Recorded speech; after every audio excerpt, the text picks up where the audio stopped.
Ellis, both in there. Barnett has gone in. He gets the shot off. The count which you just saw happen. And LaRusso committed the foul, his third. As we look at Barnett, it's 66-51 after a minute and a half of the third quarter. Barnett with his 15th. Rebound is taken by Russell at the York. A fast break for the Knicks. Russell across the Knicks front line, top of the key. Cross court right up the 20. He jumped. Yes. The fourth of the evening. You won't believe what happened. Knicks legend Dick Barnett dies at 88. Basketball lost a true giant this weekend. Knicks Hall of Famer Dick Barnett has died at age 88, leaving behind a remarkable legacy both on and off the court. We just lost one of the architects of New York's only 2 NBA championships. Barnett died peacefully in his sleep at an assisted living facility in Largo, Florida. The Knicks announced his passing on Sunday, April 27th, 2025, right after their playoff victory against the Detroit Pistons. Throughout his illustrious career, Dick Barnett embodied everything it meant to be a New York Knick, both on and off the court, the Knicks said in a statement. He left a positive impact on everyone he encountered, and this organization is incredibly fortunate to have him be such an integral part of its history. His jersey will forever hang in the rafters of Madison Square Garden, and his play throughout his career will forever be a part of Knicks fans' memories. Did you know that Barnett was just inducted into the Basketball Hall of Fame last year? After decades of contributions to the game, his individual enshrinement finally came in 2024, when he was voted in under the men's veterans category. But that's just part of his incredible story. Born October 2nd, 1936 in Gary, Indiana, Richard Dick Barnett was destined for greatness from an early age. His father worked as a steelworker in this industrial city, where young Dick would develop his passion for basketball. At Gary Roosevelt High School, Barnett showed flashes of the player he would become. He faced off against the legendary Oscar Robertson in the 1955 Indiana State Championship game. His Roosevelt team ultimately lost to Robertson's Crispus Attucks High School, but Barnett still scored an impressive 18 points in both the semifinal and championship games. What made Barnett special? His dedication to practice was unmatched. In an Indy Star interview, Barnett revealed he skipped prom to practice in the gym. He often begged janitors at Roosevelt to keep the lights on as long as possible so he could work on his game. "I got better quicker," Barnett told Indy Star. "I was doing this when other guys were not out on the playground in the wintertime. I was on the playground dealing in snow and everything else." This dedication would pay off in spectacular fashion as Barnett developed what would become his trademark shot. After high school, Barnett took his talents to Tennessee Agricultural and Industrial State University, now known as Tennessee State. Have you ever heard about the first HBCU to win a national basketball championship? That was Barnett's team. From 1957 to 1959, Barnett led Tennessee A&I to 3 consecutive NAIA championships. This historic achievement made them the first historically black college or university to win a national basketball title. The significance of this accomplishment cannot be overstated. Playing under legendary coach John McClendon, Barnett was named an All-American for 3 straight years. He also earned NAIA tournament MVP honors twice. These Tennessee A&I teams are now recognized as one of college basketball's first true dynasties. Barnett's excellence in college made him the 5th overall pick in the 1959 NBA draft, selected by the Syracuse Nationals. This made him the first HBCU graduate to be drafted in the first round of the NBA draft, another groundbreaking achievement. Interestingly, Barnett did not immediately graduate from Tennessee A&I. He would later complete his bachelor's degree in physical education from Cal Poly while playing for the Lakers, showing his commitment to education that would define his post-playing career. Have you ever seen someone shoot a basketball with their legs flying backward? That was Dick Barnett's signature move. His left-handed fallback baby jump shot became iconic in NBA circles. When Barnett launched his signature shot from his 6'4" frame, his legs kicked back dramatically. He resembled a shot putter, releasing high-arcing shots off his left ear. What made it even more memorable? He would tell defenders, "too late," as he released the ball and direct his teammates to fall back, since he was so confident the shot was going in. His college coach John McClendon described the mechanics in a 1991 New York Times interview. Barnett would go up and back at a 40-degree angle on his jumpers. It was an undefendable shot, McClendon said. When he'd hit the floor, he was often off balance. Sometimes he'd exaggerate it. One time, he fell clear up in the second row after the shot. How did this unorthodox style develop? Barnett himself explained it came without rhyme or reason, something that came naturally and worked for me. He told sports writer Harvey Araton for his 2011 book, When the Garden Was Eden, that it was in the playground before I even got to high school that I learned how to execute that shot without really knowing what I was doing. Lakers broadcaster Chick Hearn popularized the phrase, "fall back, baby," whenever Barnett launched his signature jumper. Former TSU teammate George Finley said, "No one else had that fall-away shot that Barnett had." And I describe his shot as one of the most deadly touches in basketball during that time. Nobody else had a fall-away jump shot the way Dick had. Despite its unusual appearance, that signature shot carried Barnett through a remarkable professional career. Barnett's 14-year NBA career took him through several teams before he found his true basketball home in New York. After being drafted 5th overall by the Syracuse Nationals in 1959, Barnett played there for 2 seasons, from 1959 to 61. He then spent a year with the Cleveland Pipers of the American Basketball League, from 1961 to 62, which was owned by future Yankees owner George Steinbrenner and coached by his college mentor John McClendon, at least at the start of that season. Barnett returned to the NBA with the Los Angeles Lakers from 1962 to 65, where he played alongside legends Jerry West and Elgin Baylor. Then came the pivotal moment in his career, a trade to the New York Knicks in October 1965, where the Lakers sent him to New York for forward Bob Boozer. Throughout his NBA career, Barnett maintained impressive statistics. He averaged 15.8 points, 2.9 rebounds, 2.8 assists, and 29.8 minutes across 971 regular season games. In playoff competition, he maintained similar production with averages of 15.1 points, 2.7 rebounds, 2.4 assists, and 27.3 minutes in 102 playoff games. The New York Knicks of the late 1960s and early 1970s represent the franchise's golden era. The Knicks have only won 2 championships in their entire history. Barnett was vital to both of them. Time, ball fake. Only 6 to shoot. Curry. Oh, Curry! He hit that from the Woodlands. Bro. Shot clock down to 7. Butler on Şengün. Sizes him up. Jimmy, sidestep jumper. Good! Oh, Jimmy buckets! 41 minutes, and he still has the legs to rise. All that pressure is right up on you at half court. Use your quickness and blow by him. They knock it away. Butler's ahead of the pack. Butler puts it down. Game 1 between the Golden State Warriors and Houston Rockets wasn't just another playoff matchup. It was basketball theater at its finest. The number 7 seed Warriors faced the number 2 seed Rockets as slight underdogs. But Golden State had other plans. They were determined to draw first blood in this series, regardless of what the odds suggested. Jimmy Butler, making his Warriors playoff debut, embodied this fighting spirit. The 6-time All-Star showed from the opening tip that he wasn't intimidated by the hostile Houston environment. Butler's confidence grew with each basket, connecting on 6 of 10 field goal attempts through the first 3 quarters. With 7:30 remaining in the third quarter, Butler did something that instantly became the talk of NBA Twitter. Already feeling himself after a strong performance, Butler pulled up from beyond the arc and drained his first triple of the evening. The shot pushed Golden State's lead to a commanding 20 points. What happened next captured the essence of playoff intensity. Butler immediately turned toward the broadcast table, locked eyes with NBA legend Reggie Miller, and pointed directly at him. TNT's Kevin Harlan, ever the professional, caught the interaction in real time. Van Vliet fighting through it, and Butler's got it. Thompson picks up Butler. It's a 3. Butler puts it. Jimmy Butler. That's right. He points at Reggie Miller and said, "I'm doing my best impression of you." Another courtside report claimed Butler actually yelled, "You like that?" while staring down the Hall of Fame sharpshooter.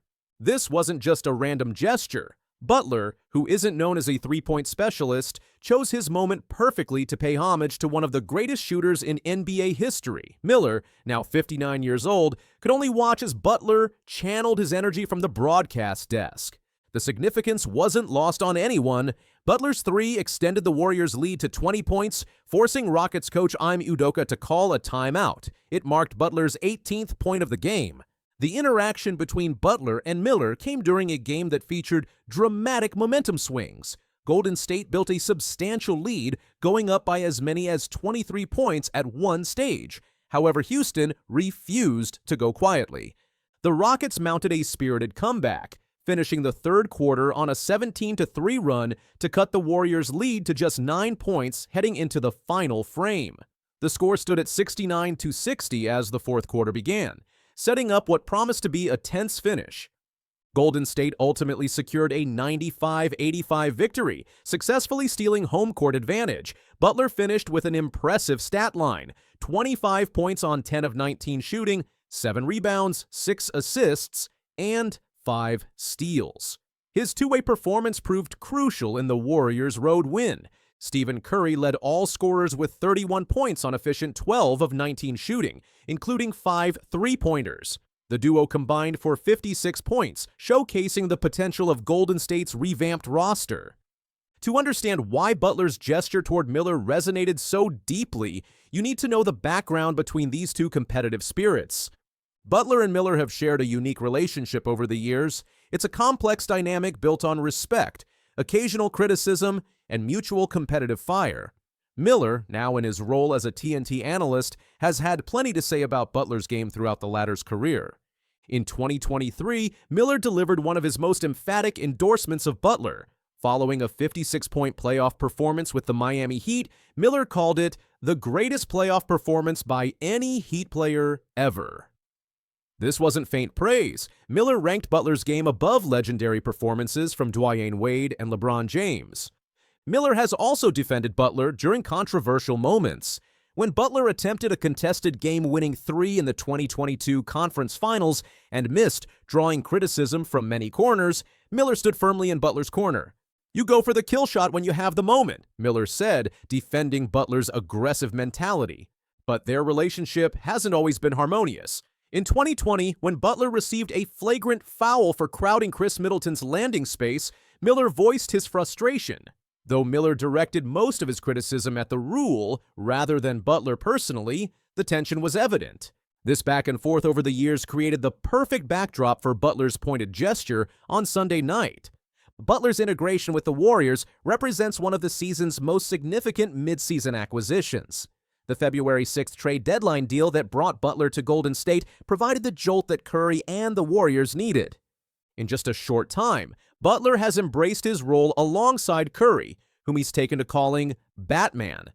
This superhero analogy has become a recurring theme in Butler's comments about his superstar teammate.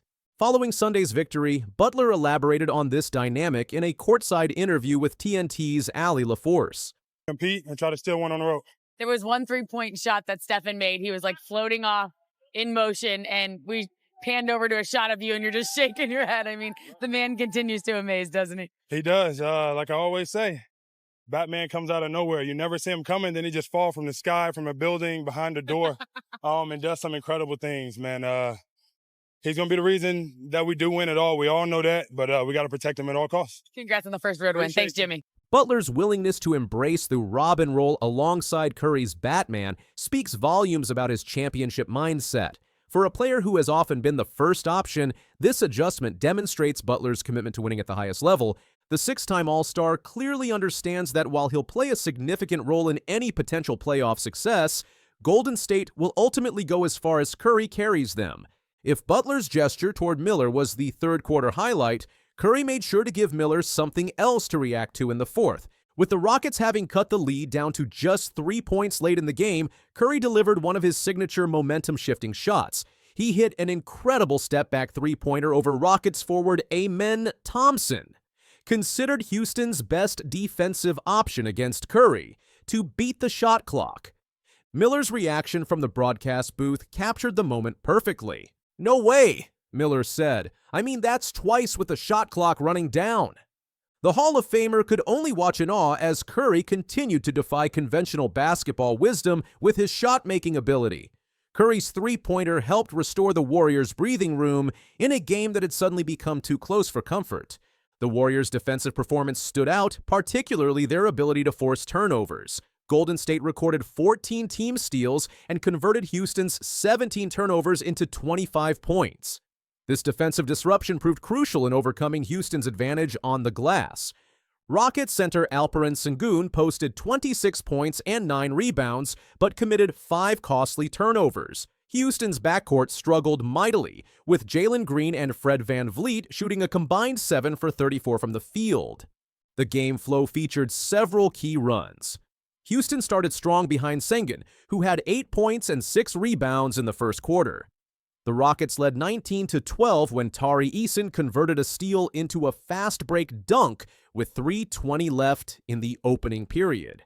In the third quarter, Curry hit a shot over Jalen Green that was so impressive that TNT's Kevin Harlan shouted, Moody will drive, Sengun will defend, Curry's got it. He and Butler, as I said, 18 apiece. He'll dance. He'll throw up a shot. Oh, my goodness. Are you kidding me? Geometrically, that should not have happened. Wow, what a shot. Minutes earlier came Butler's now famous three-pointer and gesture toward Miller. Jimmy Butler is on his way to the Golden State Warriors. The deal includes sending Andrew Wiggins, Dennis Schroeder, Kyle Anderson, and a protected first-round pick, all to the Miami Heat. Udonis Haslem, you're a resident member of the Miami Heat. What do you think of this trade? I love it. I love it for both sides, but I love the fact that we get a backup point guard. We lost. The Golden State Warriors' acquisition of Jimmy Butler has transformed the team's outlook for the 2024 to 2025 NBA season. The impact of this trade has been immediate and substantial, with the Warriors achieving a 3-1 record since Butler joined the roster. This remarkable turnaround has caught the attention of players, coaches, and fans alike, with veteran forward Draymond Green's recent comments about Butler capturing the basketball world's attention. Following the Warriors' 105-98 victory over the Houston Rockets, Green made a statement that encapsulated the transformative effect Butler has had on the team. Green said, he's a franchise changer. He's done that everywhere he's gone, and he is helping revitalize what we got here, the belief amongst this team now that he's arrived as opposed to what it was before he got here. It's night and day. Green's bold assertion is supported by Butler's performance statistics. In his first 4 games with the Warriors, Butler has averaged 21.3 points, 7.0 rebounds, and 5.3 assists per game. His shooting percentages have been impressive, with a 44.6% field goal percentage and an 85% free throw percentage on a substantial 10.0 attempts per game. The significance of Butler's arrival extends beyond mere statistics.